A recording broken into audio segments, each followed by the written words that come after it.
Go. Hello. Case 2, a 32-year-old recreational runner comes to your clinic with a complaint of right lateral knee pain. He first experienced pain 6 weeks ago. 2 weeks prior to symptom onset, he had initiated a marathon training program and admits that he has made large weekly mileage increases in order to be prepared for the race. His symptoms have gradually worsened from 3 to 10 pain only while running to pain at rest, especially when sitting for more than 30 minutes.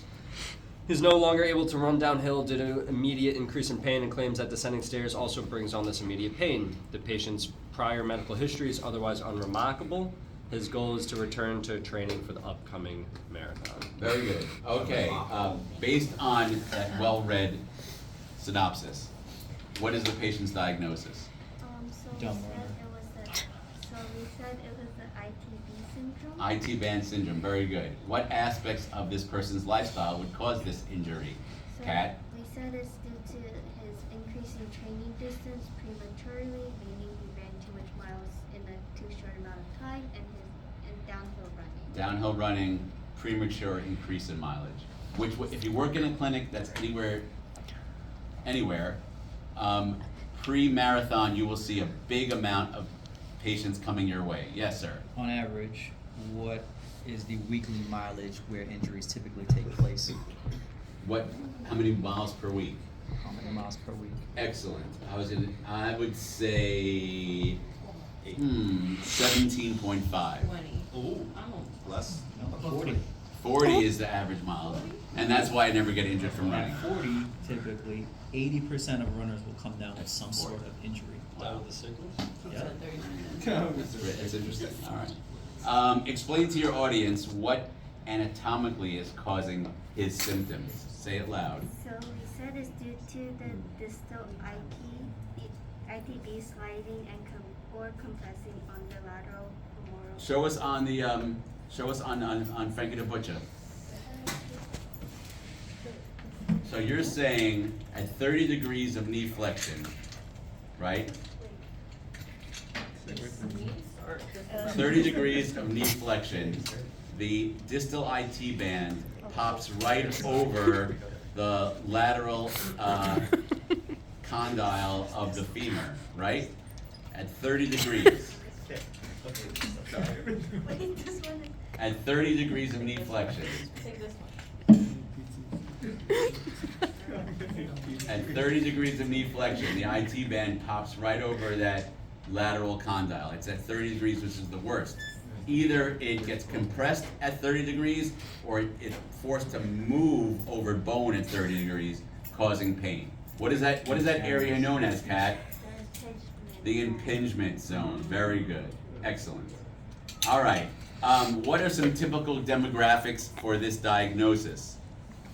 So we said this due to athletes who do repetitive knee flexion, such as distance runners, cyclists, tennis hikers, or soccer players, and they're more common in women, and they're not so often seen in non-athletic populations. Very good. Not really non-athletic. Any sport could cause it.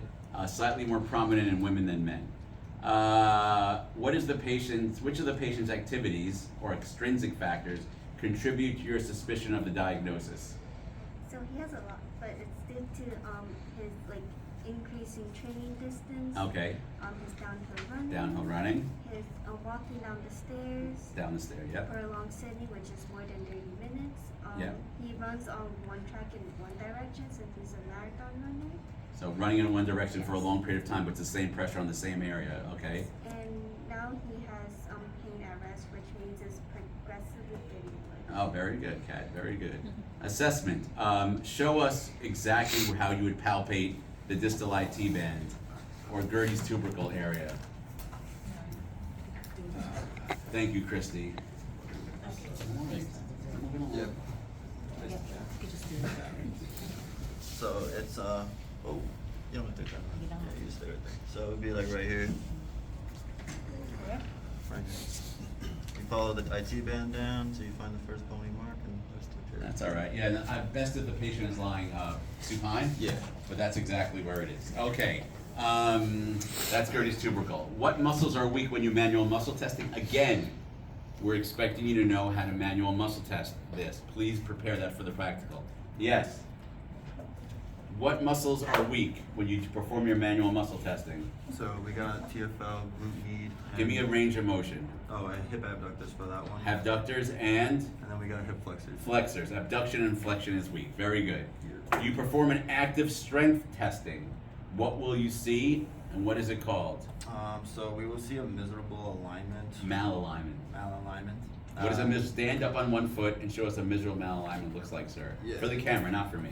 So it would be So the hips patient stands on internal one foot, rotated. stands on one foot, patient stands on one foot. Yeah. And you will see going into internal rotation and what else? Yeah, hip IR. Adduction. So And- internal rotate, it looks something like that. And valgus. And this group, yeah, but it's like, basically it looks like this. If the foot just caves in, internal rotation, adduction. It might, for the athletic population, like these guys told me and these guys told me, standing on one leg might not show it because the person is athletic. In that case, I would have them do either single leg squats or pistol squats, or this group came up with something like drop, something along those lines, where they have to do a squat on that, and that might show the miserable malalignment. shall not pass. Okay, very good. Weak core happens in this diagnosis, so I want you guys to show us. This group's going to show us a specific core strengthening. Core test. This group show us what you learned in kines, but I'll be happy with a grade 4. If the patient has a 4 out of 5. Show us how you test that patient. I have a patient in supine, grade 4. So we're gonna do hands over the chest. Okay, Ike, put your feet flat on the table. Good. Patient is straight on the table. Yeah. And I want you to curl up, bring your shoulder blades off the table. Good, good. Oh. Okay. I'm gonna have him hold that for about 20 seconds. All right, just as endurance. Come down. Good. Very good. That would be and this person would have a 4, let's say, or a 3.5, whatever, but not a 5. This person typically has core. And by the way, when you tell like athletes they have these issues, they get really pissed at you. I felt that in my back. Well, all right. Range of motion testing. What will be tight and will affect range? Talk to me. And say it loud. Yeah, lateral hip tightness. Lateral hip tightness clearly is IT band syndrome. Duh. I don't mean it against you. I'm like, that's obvious. Yeah, what else? That's right. What else? Gastrosoleus tightness. Gastroc and soleus And hamstring. and hamstring tightness. So hamstring tightness, gastroc, soleus, and lateral hip. And I was telling this group, first of all, if the person's an athlete, they won't believe you. But forget that. When you have tight gastroc, soleus, and hamstrings, how do you think it's going to affect heel strike? You need full knee extension, right? If you don't have, and you need full dorsiflexion. If you have tight gastroc and soleus and tight hamstrings, you will neither have full knee extension nor full dorsiflexion. And that will affect, if you constantly heel strike improperly, you will start getting issues in the IT band, in the patella tendon, in many diagnoses. So that's why it's essential you test the range of motion. It's not just a thing you skip over, okay? Good. Special tests to rule in your diagnosis or rule out others is what? What are the 3 special tests you're going to show us? We got noble. Noble compression. Show us the noble compression. The patient is in a lunge position. The therapist is palpating Gertie's tubercle or the distal IT band. The therapist then asks the patient to Stand up. stand up while he is pushing and palpating that area. And think of me when you do this, you're not lightly caressing, you are pushing. And the patient, a positive sign is the patient will have symptoms At 30 degrees. at 30 degrees, because that is the time when the IT band has the most pressure on Gertie's tubercle. There are other versions of this, lying supine, sitting sideline on the table, but I like this one because it causes the most pain. All right, that is a noble. What is the next one? Over or Uber? I think it's over because Uber now has no. All right, patient is in sideline. So we're just gonna bend this way, so it's out of the way. We're gonna have some of The patient grabs it, good, goes into extension and pushes at the yes, right there, the PSIS, so he's not, no flexion at all. And then now I'm just gonna you're in a little knee flexion, I can't see. A A little knee flexion, a little knee flexion, there you go. And then the patient, And we just slowly bring it down and then. very good. If the this patient's, should be like up here. if the patient's medial knee is not touching the table, that's a clear sign that the IT band is tight, right? Excellent. All right, that's the second special test specifically for this diagnosis. And we threw one more in, It's a lot, Tom. the Thomas test, which test, well, I'm gonna let, yeah. It's modified Thomas, so the patient is kind of leaning a little bit on the edge of the table, and then they're gonna fall back. And you can assess 3 different sites here. If the knee is a little too up here, that means that the hip flexors are tight. If the knee is not able to bend, that means that the hamstrings are tight. And Said quad.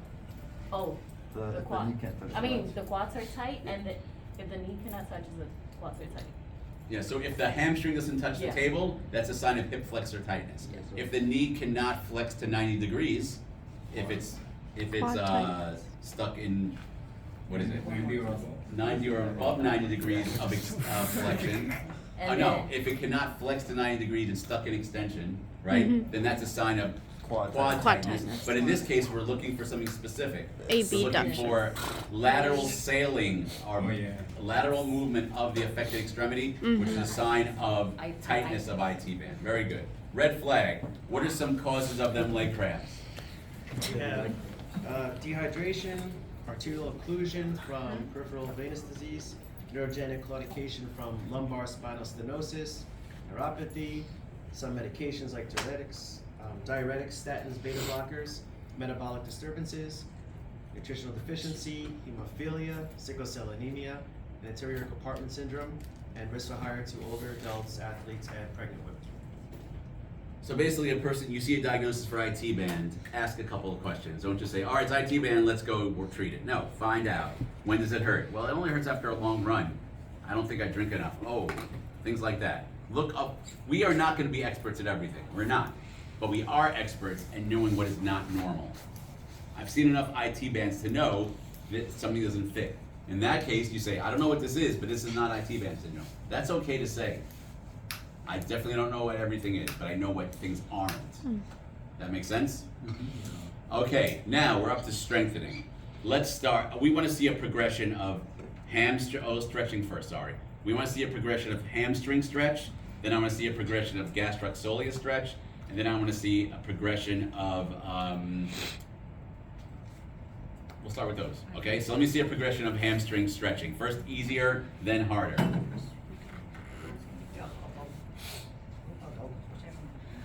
So just cross behind. This is This is phase one. Yeah. Okay, It's the a easier one? PTA directed stretch.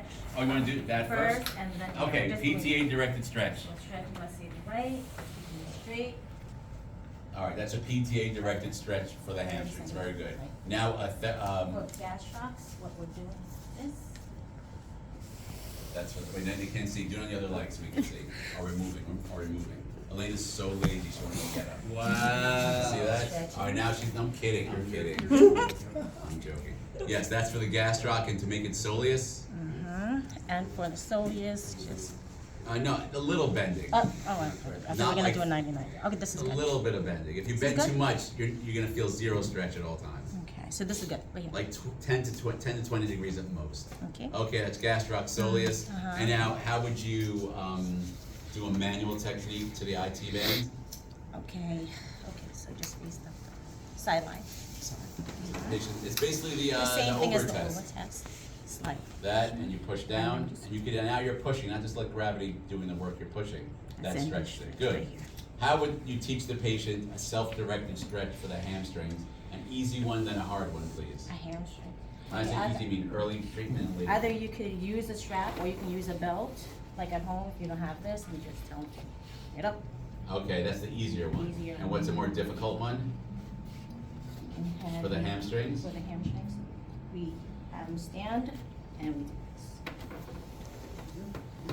Okay? That's good? Good enough? If the patient feels a more difficult stretch, yeah, fine, I'm fine with it. Now for the Oh, yeah. gastroc and soleus, an easier one and a more difficult one. Gastroc. This is where's the easier? The easier one you guys said was the runner stretch, right? So for the running stretch for the gastroc, if we're, what foot are we treating? Good. Right. You wanna make sure the back heel, the back heel must remain on the floor, and the back knee must remain in full extension. That will, and then bend the front knee. That will get it. To get the gastroc, it's the same thing, the soleus rather, but it's a little bit of bending. Good. That is the easier one. Now the more difficult gastroc and soleus, we're now gonna use the patient's, we're gonna use gravity and the patient's full weight to do it. So now they're gonna stand on one foot. They're, And let your only the heel ball hang. of their feet is gonna be on the step. Let your heel hang. And then they can even stand on one foot and do it. That's a good one. And soleus just slightly bend. Yeah, so now we're having gravity and body weight. Good. So that was gastroc, that was soleus. Let's see. What do you wanna do, foam roller technique? I'm just going. I guess I'm with you. Actually, no, I think you're around. I think I'm good. All right, foam roller technique. Teach a patient how to do it. So what we're gonna do, so Christy, you're just, we're gonna stretch your hamstrings, I'm gonna Okay. stretch your right one, so I want you to Are we sit. doing hamstring first? Oh, That's fine, I don't care, it's fine. okay, and you're just gonna bend your left knee, you're gonna put both hands on your side behind you, and now you're just gonna go back and forth, and you're gonna use your hand and your butt to help us sit. That's hamstring, good. How about gastroc slash soleus? So for gastric and soleus, you're gonna bring your left leg over your right, and we're gonna do the same thing, we're just gonna move back and forth. Excellent. Distal IT band? And for this, you're gonna go on your sideline. Okay. It's good. I tell patients we're 2 inches off the floor.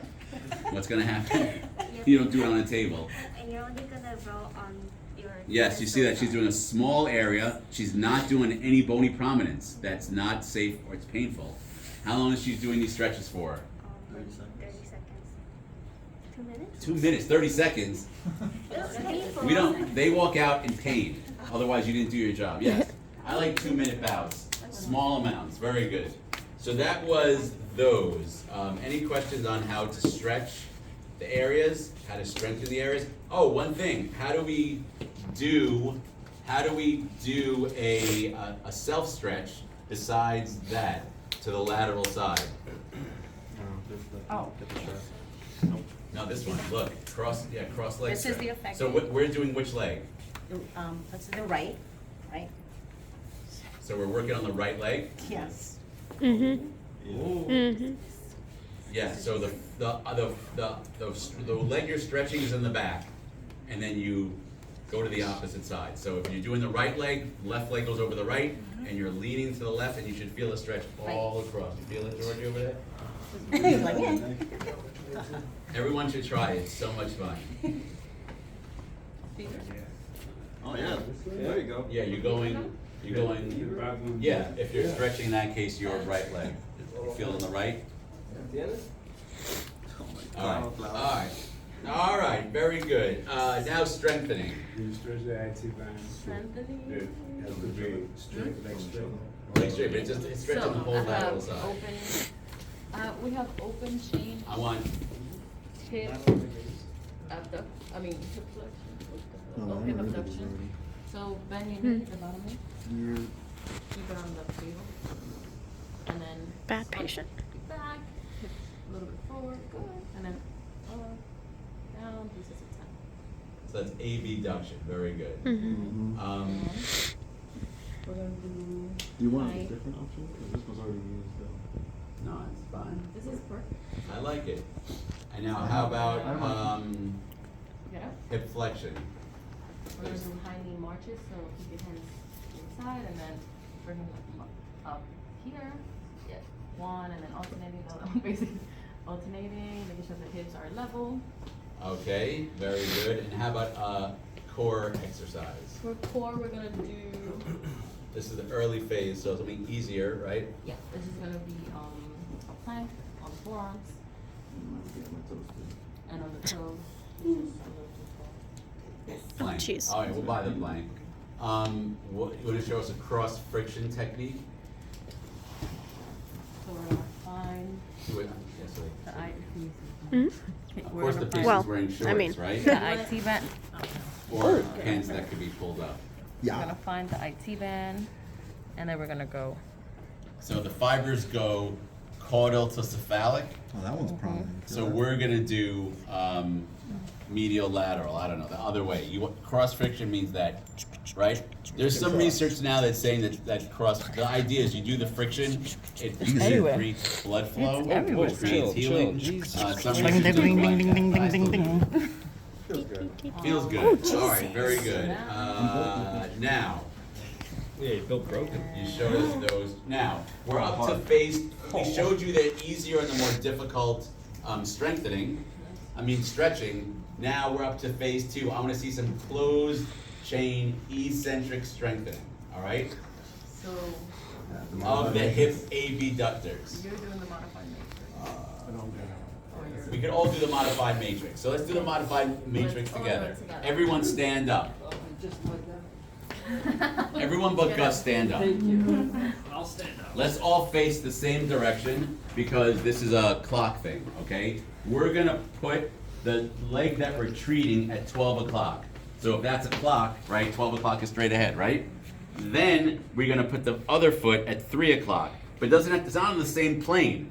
It's a little bit further back at 3 o'clock. So if this, That's not 3. oh, 9 o'clock? That's an 8. Guys, play with me.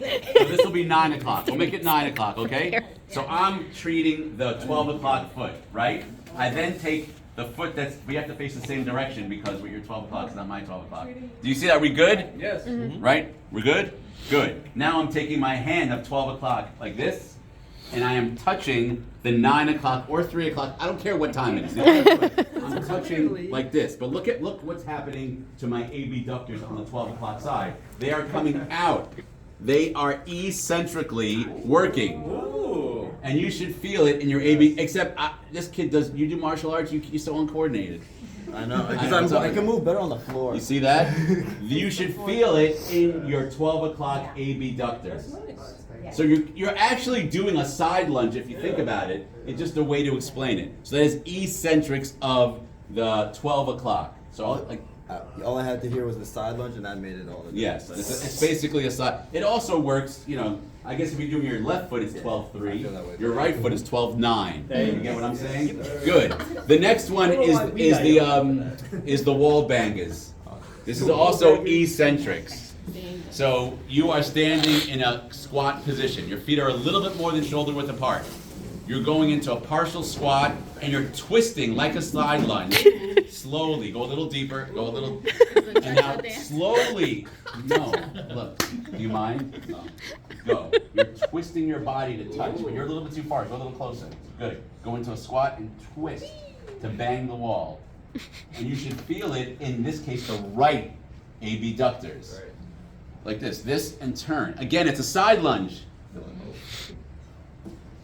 You got it? That is Go closed Yat, go chain Yat. Eccentric. It's good to do a wall banger by the wall. And afterwards, drink Harvey wall banger. The next The one. drink. All right, and finally, a frontal plane lunge. Can you show us a side lunge? When all else fails, just do a side lunge. Good. You see, that's a side lunge. Same thing. Eccentric. Go on. Give us Right, one. that's for the right hip abductor. Very good. Finally, we're going to do the classic pelvic drop. Pelvic drop. Show us the pelvic drop. Here it is. Show us how to do the pelvic drop, which is the closed chain, works the hip abductors, right? And the patient stands straight, drops, and comes up. So that's working the left hip abductors. You see that? Excellent. And finally, the Grafton technique, we're not going to ask you to do it. That would be, oh, you want to do it? All right, you can do it. Go for it. Wow. I don't even know what I'm doing, but let's do it. Well, it's illegal. If Grafton knew right now what Carlos did, they would pull all the technique from him. You're basically doing the cross friction massage, but with a device. That could be the next level. Excellent. Any questions from this group? Clap your hands in approval. Wow. How